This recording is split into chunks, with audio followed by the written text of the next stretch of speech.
Salut tout le monde, je vous retrouve aujourd'hui pour une nouvelle vidéo. Ça fait très longtemps que je n'en avais pas fait, c'est plutôt un manque de temps qu'un manque d'envie. C'est vrai que ça prend quand même plus de temps que d'écrire un article sur le blog. Mais aujourd'hui j'avais envie de vous en proposer une pour vous présenter une toute jeune marque puisqu'elle a 1 an d'existence qui s'appelle les Toqués du Fruit. Alors c'est quoi? En fait, ce sont des préparations à base de fruits qu'on peut retrouver en grande surface. Peut-être que vous les avez déjà vus, ça se présente comme ça par exemple. Ils sont surtout situés dans le Grand Ouest et en région parisienne. On les trouve au rayon frais avec les salades et jus de fruits frais par exemple. Là aujourd'hui donc je vais vous présenter une préparation pour faire une tarte au citron.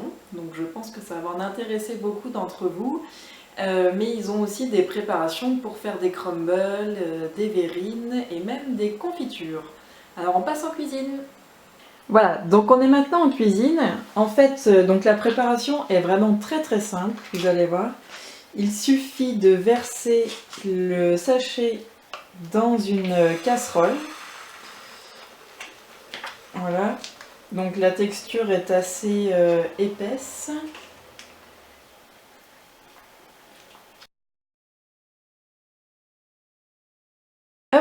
Et ensuite, on laisse cuire à feu doux tout en mélangeant jusqu'à temps qu'il y ait les premiers bouillons.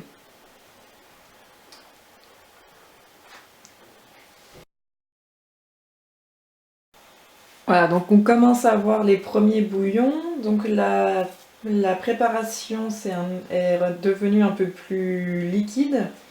Donc maintenant, on va pouvoir passer à la mise sur la pâte à tarte.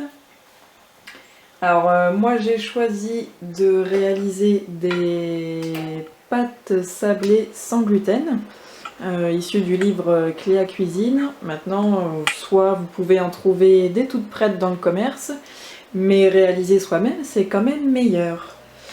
Donc maintenant on n'a plus qu'à verser avant de laisser refroidir.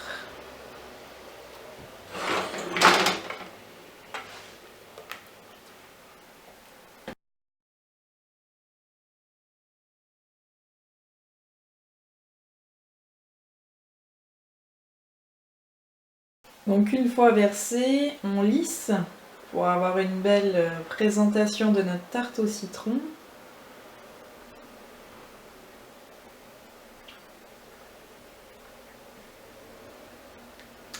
Alors moi j'ai fait le choix de faire une grande et 2 petites tartes, mais bien sûr vous pouvez faire une seule grande tarte ou bien que des petites tartelettes. Vous pouvez aussi, si vous voulez, au lieu de réaliser des tartes au citron, faire un semblant de lemon curd en fait, sur le même principe. Donc au lieu de mettre la préparation sur une pâte sablée, il suffit de la mettre dans une petite verrine. Donc maintenant c'est fini, on n'a plus qu'à attendre que ça refroidisse, donc je vous laisse pour le moment. Et puis on se retrouve tout à l'heure pour la dégustation. Voilà, donc ça fait maintenant quelques heures que la tarte au citron a été préparée. Elle a donc refroidi, je l'ai mise un petit peu au frigo pour accélérer le processus. Et donc voilà ce qu'on obtient. Donc j'avais préparé exprès une petite tartelette, donc je pense que ça va peut-être être flou au niveau de la caméra. Néanmoins, donc la crème à l'appareil a bien pris, puisqu'on voit que ça ne bouge pas du tout si je la renverse. Du coup, ce que je vous propose, c'est de la tester en direct. Donc c'est la première fois que je fais ça, vous me direz si ça vous plaît ou pas.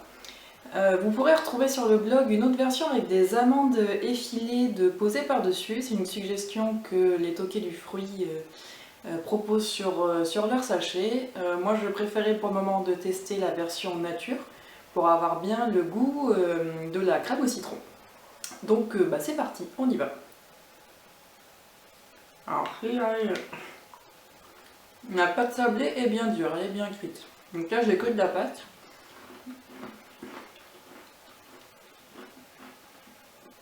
Mais je commence à sentir le citron.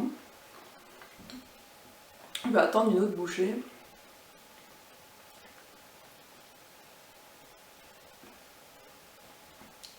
Voilà, donc là j'ai eu une bonne part de citron et je dois dire que c'est assez bon. En fait on sent bien le citron, c'est pas du tout acide, la texture est crémeuse. Oui, ça fait comme une crème. Avec la pâte sablée, d'ailleurs c'est aussi la première fois que je la réalise et elle est très bonne. Pour une pâte sans gluten c'est pas forcément évident. Donc j'ai pris un petit risque en faisant pour la première fois une pâte sur cette recette. Mais c'est tout gagné parce que je veux dire que c'est très bon. On va prendre un deuxième pas. Ah.